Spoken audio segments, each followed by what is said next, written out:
Bonjour à tous. C'est pour moi un privilège d'être parmi vous ce matin. Alors, j'ai mué, vous voyez. Voilà. Donc, ce matin, nous allons parler... Pardon. Nous allons parler d'argent. Alors, comme à l'école du sabbat. Et j'ai amené de l'argent dans ma poche. Alors, j'ai besoin de deux jeunes. Vous voulez bien venir? Voilà. Alors, vous voulez quoi? Est-ce que vous voulez ce que j'ai de plus nombreux dans ma main? Ou est-ce que vous voulez ce que j'ai de plus rare dans ma main? Plus rare, hein? Alors, plus rare, c'est ça. Voilà. Et plus nombreux, c'est ça. Tiens. Voilà. D'ailleurs, ces petites pièces, tu peux les jeter en l'air. Vas-y. Comme ça, hop. Vas-y. Oui, jette-les. Ça vaut rien. Voilà. C'est des petites pièces. On n'en a rien à faire. Hein, parce que si tu mets... Merci. Si tu mets ça dans les offrandes, ça va servir. Si tu mets ça dans les offrandes, là, ça va servir à quelque chose. Allez, ramasse les centimes et compte combien il y en a.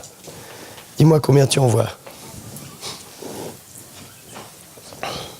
Alors, ça fait combien de centimes tout ça? Donc, 1 centime, 2 centimes, 4 centimes, 6, 8, 10 centimes. 10 centimes. Vous pensez que ça fait quelque chose dans les offrandes? Oui. Hein? Si tout le monde en met. Ah, si tout le monde en met. Mais si tout le monde met ça, vous pensez que ça va faire autre chose? Oui. C'est mieux, non? Hein, là, rien que là, j'ai 10 €. Voilà. C'est combien de fois plus? 100 fois plus, très juste. 100 fois plus que ça. Vous voyez, ça c'est 100 fois moins que ça. Et là, on est dans une histoire, merci beaucoup, on est dans une histoire dans laquelle on a une personne qui vient rencontrer le Seigneur et qui donne de l'argent. Et cette personne qui vient donner de l'argent va donner, plutôt que de donner ça, elle va donner ça. Et je ne suis pas trésorier, mais je me mets à la place de la trésorière qui recevrait ça. Voilà, ça se produit? Mais je dois dire que depuis que j'ai fait d'annonce, nos frères et sœurs sont très obéissants et il y a beaucoup d'efforts. Il y a beaucoup d'efforts. Ouais. Voilà, alors j'ai déjà entendu que dans les offrandes, on a trouvé un bouton, alors pas Épinal, hein, un bouton ou un jeton de caddie. Voilà. Et des pièces étrangères. Bon, les pièces étrangères encore. Mais quand vous donnez ça, franchement, ça sert à rien. Désolé, on jette ça. Hein? Alors, prenez avec moi dans Marc 12, pardon. Je vous prie de m'excuser, je ferai le mieux possible. Marc chapitre 12, à partir du verset 41, nous retrouvons une femme veuve qui vient au temple et qui vient donner ça, les pièces que j'ai jetées là. On va les ramasser, hein, les mettre dans les offrandes tout à l'heure. Hein. Non, elle veut pas, elle veut pas. Alors tu peux les garder si tu veux. Verset 41, vous l'avez? Jésus s'étant assis vis-à-vis du tronc, regardez comment la foule y mettait de l'argent. Plusieurs riches mettaient beaucoup. Beaucoup d'argent. Plusieurs riches mettaient beaucoup. Et il vint aussi une pauvre veuve. Elle y mit 2 petites pièces, faisant 1/4 de sou. C'est quelques centimes. Alors Jésus, ayant appelé ses disciples, leur dit, je vous le dis en vérité, cette pauvre veuve a donné plus qu'aucun de ceux qui ont mis dans le tronc. Car tous ont mis de leur superflu, mais elle elle a mis de son nécessaire tout ce qu'elle possédait, tout ce qu'elle avait pour vivre. Certaines versions disent, elle a donné toute sa vie. Alors, qui est cette veuve? Vous savez que en Israël, à l'époque de Jésus, quand il y avait une veuve, c'était le plus proche parent qui était responsable de cette personne et qui devait la prendre en mariage pour qu'elle ne soit pas seule. Comment ça se fait que cette veuve est toute seule? Qu'est-ce qui se passe? On parle... Pardon? Pas de famille? Il y a toujours un proche parent. Toujours. Souvenez-vous, Ruth et Boz. Hein?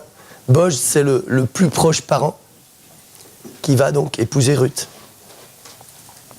Il y en a un qui passe juste avant Boz, souvenez-vous, et auquel Boz va laisser la priorité, mais lui décline l'offre. Et donc c'est le plus proche parent, désireux. Ça veut dire qu'on est là dans une histoire dans laquelle cette personne, on ne sait pas les raisons, mais cette personne ne va pas pouvoir se marier, ne va plus pouvoir avoir de famille, elle va se retrouver toute seule. C'est une histoire dramatique, parce qu'à 2 reprises dans le texte appelle Marc appelle cette femme la pauvre veuve, 2 fois. On connaît ni son prénom, ni son origine, mais 2 fois, le texte nous dit qu'elle est une pauvre veuve. Je me souviens, avant de prendre ce texte, dans ma mémoire, c'était une veuve âgée. Mais le texte ne dit pas ça. On ne sait pas quel était son âge. On ne sait pas si elle a des enfants. On ne sait pas quelle est sa situation. Le texte nous dit seulement, c'est une pauvre veuve. Elle est seule et elle arrive au temple. Et qu'est-ce qu'elle fait? Après le passage des gens riches qui donnent. Alors vous savez, on donnait de l'argent au temple. Cet argent servait, entre autres, normalement, à aider les malheureux. Comme elle. Alors, quand vous regardez ce qu'elle fait, elle arrive et elle donne quelques pièces qui valent pas grand-chose. Elle va mettre ça dans le tronc et probablement, ces pièces, elle va les retoucher quand elle va avoir un peu d'aide financière. Donc, on peut se poser la question, ça sert à quoi qu'elle fasse ça? Est-ce que le budget d'aide aux malheureux va être énormément modifié suite au passage de cette femme? D'après vous? Pas du tout. Regardez la réaction de Diana quand j'ai dit on va mettre cet argent dans les offrandes. Elle a dit non merci. Pourquoi? Pourquoi? Alors pour la logistique, et franchement, si c'était des pièces, imaginons que ça existe, des pièces de 10 €, là tu serais d'accord? Parce que ces pièces valent quelque chose. Les petites pièces, là, ça vaut quasiment rien. Et cette femme va venir au temple et on se demande, mais pourquoi elle vient donner? Et quand vous regardez ce qu'elle donne, Jésus va dire ce que c'est. Jésus va dire, elle a mis de son nécessaire, elle a mis tout ce qu'elle possédait. Autrement dit, quand cette femme rentre chez elle, qu'est-ce qui lui reste? Rien. Elle a tout donné. Pourquoi elle fait ça? Hein? Elle a la foi. Mais on va y revenir. Alors, qu'est-ce que Jésus regarde? Est-ce que Jésus regarde le montant de ce qu'elle donne? Pas du tout. Est-ce que Jésus regarde l'impact de l'argent qu'elle va donner? À quoi ça va servir? Comment on va pouvoir s'en servir? Non plus. Jésus regarde ce qu'elle fait. Jésus regarde la source de son geste. Quelle est la source de son geste? Alors je voudrais lire avec vous un petit peu plus haut. Jésus, au verset 38, va dire quelque chose au sujet des responsables religieux de l'époque, entre autres les scribes. Verset 38, il leur disait dans son enseignement, « Gardez-vous des scribes qui aiment à se promener en longue robe et à être salués dans les places publiques, qui recherche les premiers sièges dans les synagogues et les premières places dans les festins, qui dévore les maisons des veuves. Je relis. Gardez-vous des scribes qui dévorent les maisons des veuves et qui font pour l'apparence de longues prières. Ils seront jugés plus sévèrement. Jésus vient de dire ça. Et Marc raconte cet épisode avec la pauvre veuve. Et cette femme vient au temple. Si vous regardez ce qu'elle fait, c'est quelque chose de complètement fou. Parce que les scribes, les chefs religieux, sont ceux qui dévorent les maisons des veuves, sont ceux qui piétinent les veuves, qui se mettent probablement de l'argent dans les poches et qui vivent très très bien. Et elle, vous savez, la plupart des gens auraient été en droit de dire « bah je donne pas d'argent pour ces gens. Je donne pas d'argent pour ce système. » Et on entend ça parfois dans les églises. Parfois on entend « moi je donne pas d'argent parce que l'argent a été mal utilisé dans l'église, alors je donne plus d'argent. » Terminé. Et cette femme aurait pu dire ça. Et elle est là, dans une situation dans laquelle elle sait très bien, puisque Jésus en parle, c'était de notoriété publique, elle sait très bien que l'argent qu'elle va donner va être géré par des gens qui ne sont pas très fidèles. Et pourtant, elle vient au temple et elle va donner tout ce qu'elle a. Vous savez comment on appelle ça ? On appelle ça s'abandonner.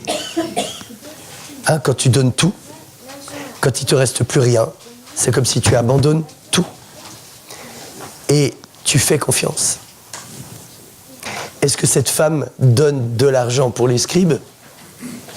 Pas du tout. Le texte dit que cette pauvre veuve mit dans le tronc du temple, dans la maison du trésor, 2 petites pièces. Je ne sais pas dans quel état est cette femme.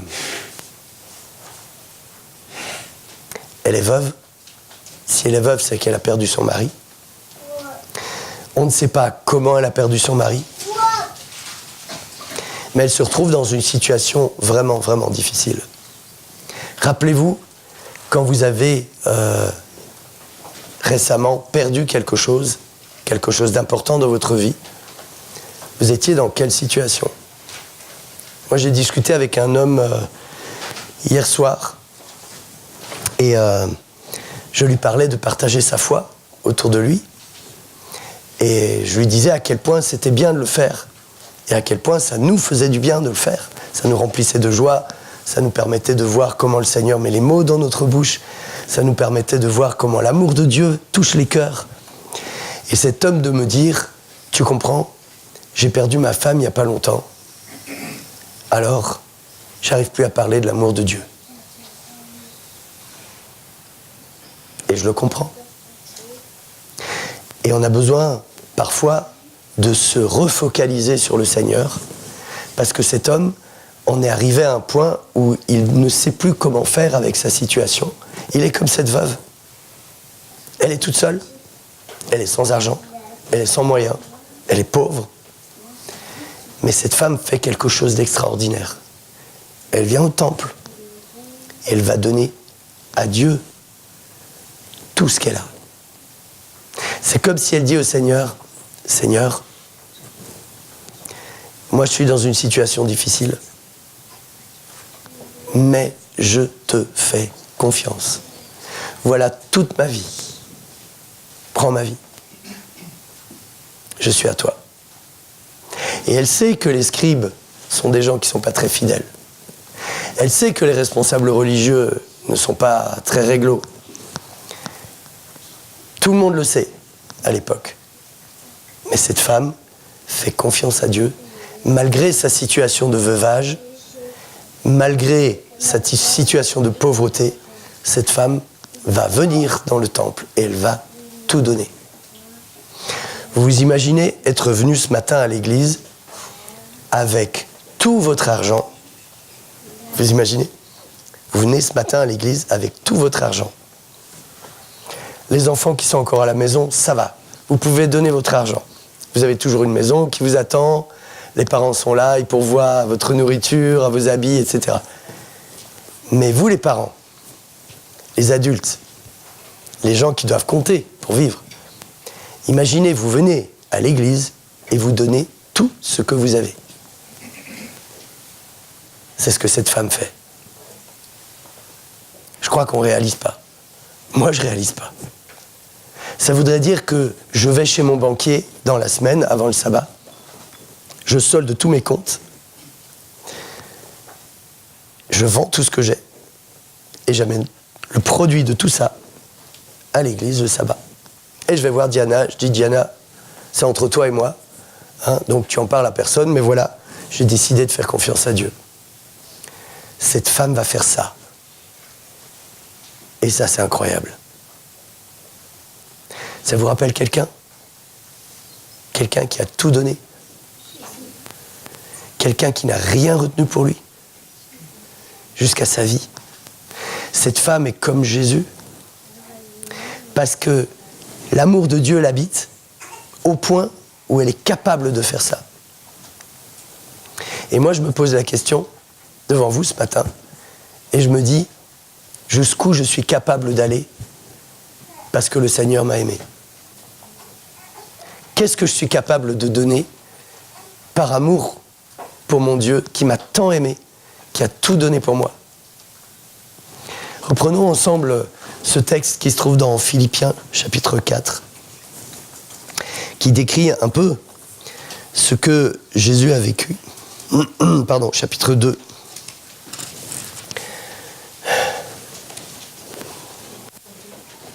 Philippiens 2, oui. À partir du verset 5, où Paul nous invite à avoir en nous les sentiments qui étaient en Jésus-Christ. Alors moi, je ne peux pas dire, maintenant, je décide d'avoir les sentiments qui étaient en Jésus. Ça, c'est le Saint-Esprit qui les met en moi. Je peux demander au Saint-Esprit de les mettre en moi. Et alors, Paul dit, ayez en vous les sentiments qui étaient en Jésus-Christ, lequel, existant en condition de Dieu, il était Dieu, n'a pas regardé comme une proie arrachée d'être égal avec Dieu, mais il s'est dépouillé lui-même en prenant une forme d'esclave, en devenant semblable aux hommes, et ayant paru comme un simple homme, il s'est humilié jusqu'à la mort, se rendant obéissant, jusqu'à la mort, même jusqu'à la mort de la croix. Cette pauvre veuve, en fait, a saisi ce que Dieu représente pour elle. Et à partir du moment où elle a saisi ça, rien n'est trop beau pour son Dieu. Et elle brave toutes sortes de choses. Elle brave la vie qu'elle peut avoir sur les scribes et les chefs religieux de l'époque. Elle brave le regard des gens, parce qu'elle vient juste avec 2 petites pièces. C'est quoi ça? C'est rien du tout. Peut-être que les gens qui l'ont vu mettre ces 2 pièces dans le tronc ont dû se dire, mais elle ferait mieux de les garder, de toute façon ça vaut pas grand-chose ça.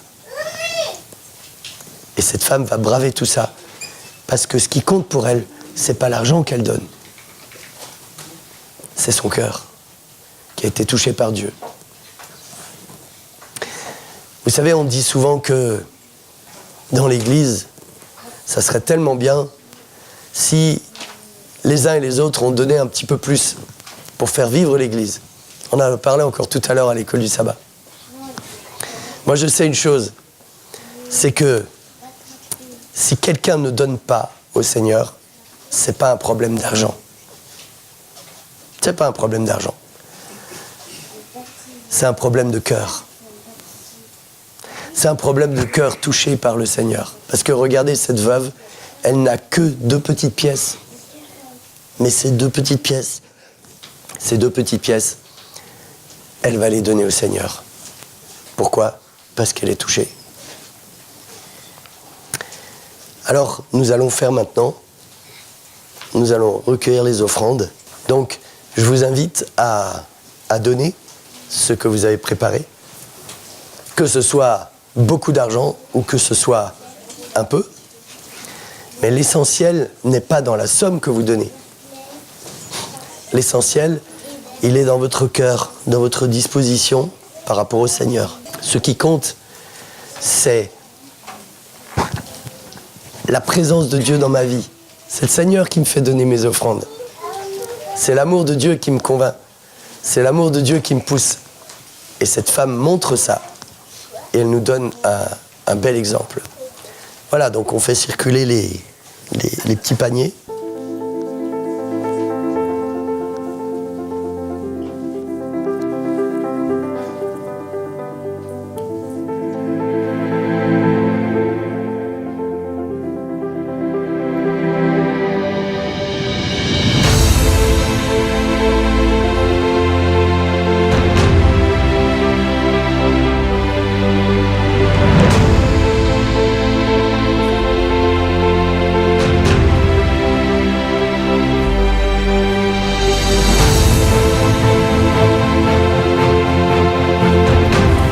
Alors nous aussi, nous aussi on veut participer, je crois.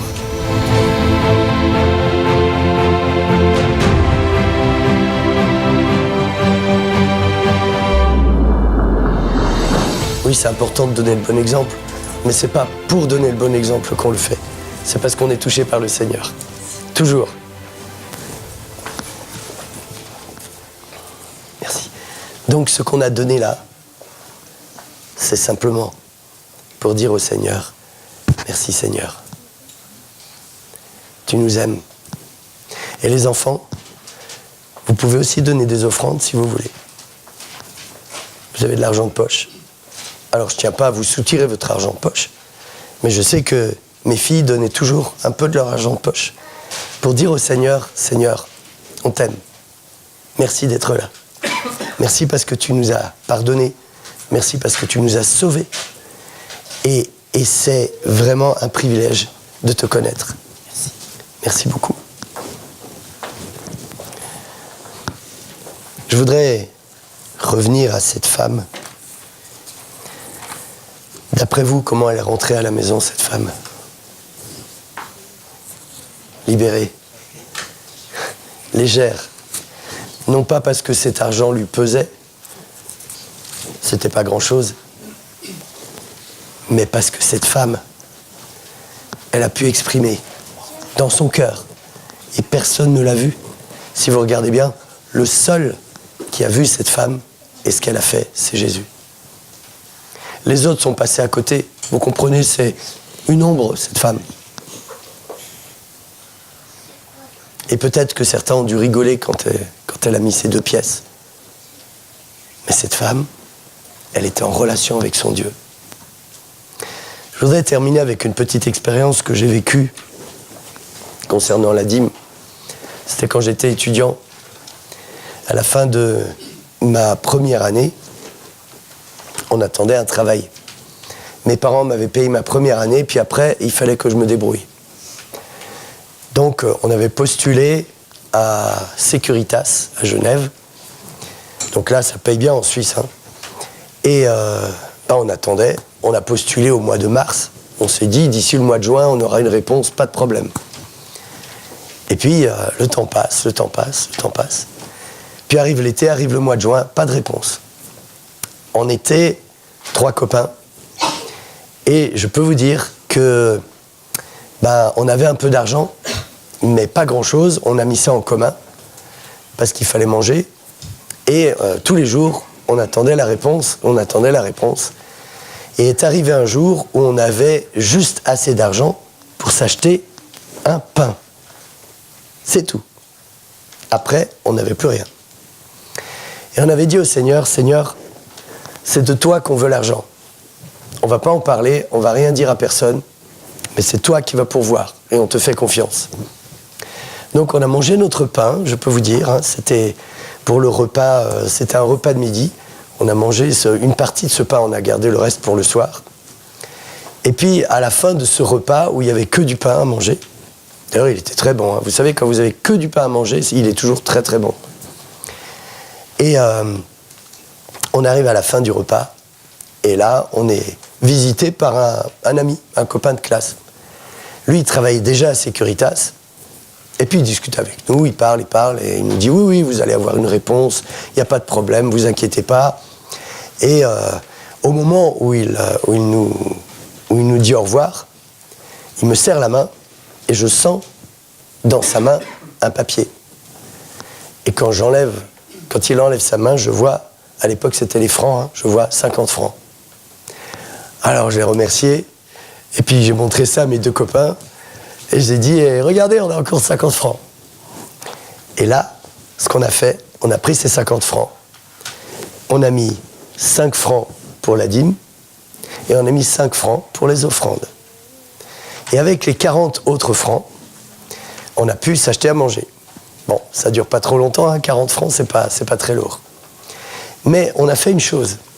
Quand on a donné ça à l'église, c'est 2 fois 5 francs, on a dit au Seigneur, Seigneur, tu nous as dit de te mettre à l'épreuve, alors on te demande d'ouvrir pour nous les écluses des cieux, de nous couvrir des bénédictions que tu nous as promises. Et puis, les jours ont passé, et on s'est retrouvés à nouveau avec un pain.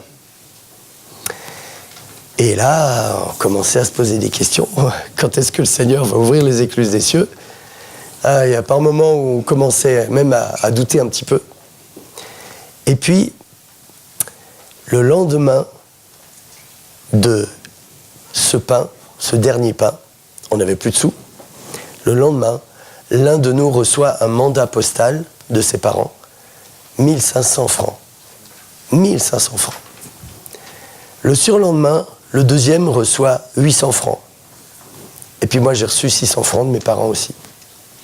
Ce qui fait qu'en quelques jours, les caisses ont été remplies à nouveau et on a pu attendre sans problème jusqu'à avoir notre poste à Securitas, commencer à travailler et gagner de l'argent. Le Seigneur ne nous abandonne jamais. Quand nous décidons de lui faire confiance, quand nous décidons de lui donner notre vie, alors on voit à quel point il est fidèle. Je pense que cette pauvre veuve dont nous avons parlé ce matin a dû déjà expérimenter ça auparavant. Et elle sait qui est Dieu. Moi, c'est ce que je vous souhaite. C'est ce que je nous souhaite à tous. C'est que nous sachions toujours plus qui est Dieu et qu'il puisse être présent dans nos vies, qu'il puisse interagir avec nous et que nous puissions être comme cette femme. Si vous regardez bien, cette femme, en fait, elle devient, elle aussi, une source. Elle donne. Et Jésus, il a dit, vous vous souvenez à la femme samaritaine, il a dit, celui qui croit en moi, des sources d'eau vive jailliront de son sein. Eh bien, cette femme devient une source. Le projet de Dieu pour chacun d'entre nous, c'est de devenir des sources pour les autres autour de nous. Et il n'y a rien de plus beau que ça. Que le Seigneur nous bénisse. Amen.